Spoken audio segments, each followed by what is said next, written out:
So let's conclude on ARDS. Again, the main first goal, minimize volutrauma. We have to adhere strictly to this low tidal volume of 6 or less mil per kg of ideal body weight. Why I'm saying less? Because sometimes even you have to go less than 6 and accept permissive hypercapnia, because remember, the tidal volume flow goes hand in hand with barotrauma, because the next target is to keep plateau pressure less than 30 centimeter H2O, and if you cannot achieve it, you need to go down on the tidal volume. Just go back on my volutrauma and barotrauma videos and to see how to work and adjust or fix those problems. So volutrauma 6 mil, please, very strict. You have to have tidal volume. To change minute ventilation, please play with the respiratory rate up and down. Don't touch the tidal volume. And permissive hypercapnia should be acceptable. Please go back to my permissive hypercapnia video. Barotrauma, the same thing. Keep the plateau pressure at or less than 30 centimeter H2O. Atelectatic trauma, prevent de-recruitment by providing adequate PEEP and recruitment maneuvers as with the prone ventilation and a very high PEEP transiently. Excuse me. Prone ventilation is not a mode of ventilation. It's the same volume control, pressure control, but you use the prone maneuver. Again, we recommend that you always use either volume control or pressure control.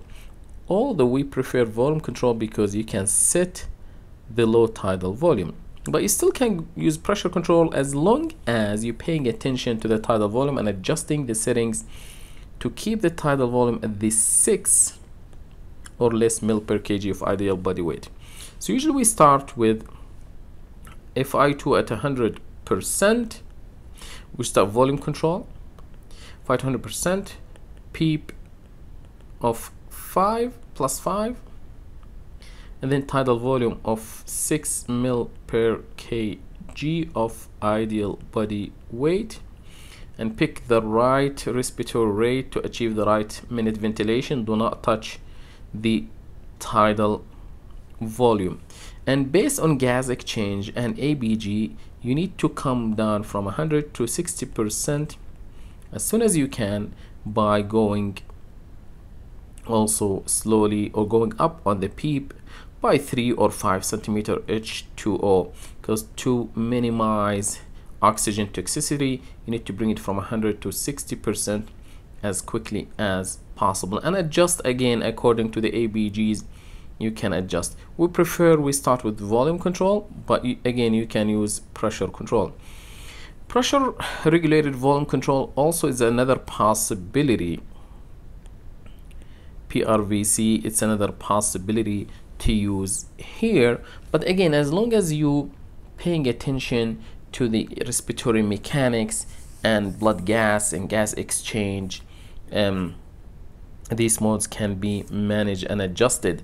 Again, at this value we expect that we have a pulmonary critical care medicine physician involved in the patient treatment as well, because these really very sick people in ICU. Again, the best treatment for all of this is treating the underlying problem, whether pneumonia, whether pancreatitis, whatever it is, and all other support treatment. But again, here we're just focusing on the mechanical ventilation part for ARDS. These are really the recommendation for ARDS management and mechanical ventilation for ARDS.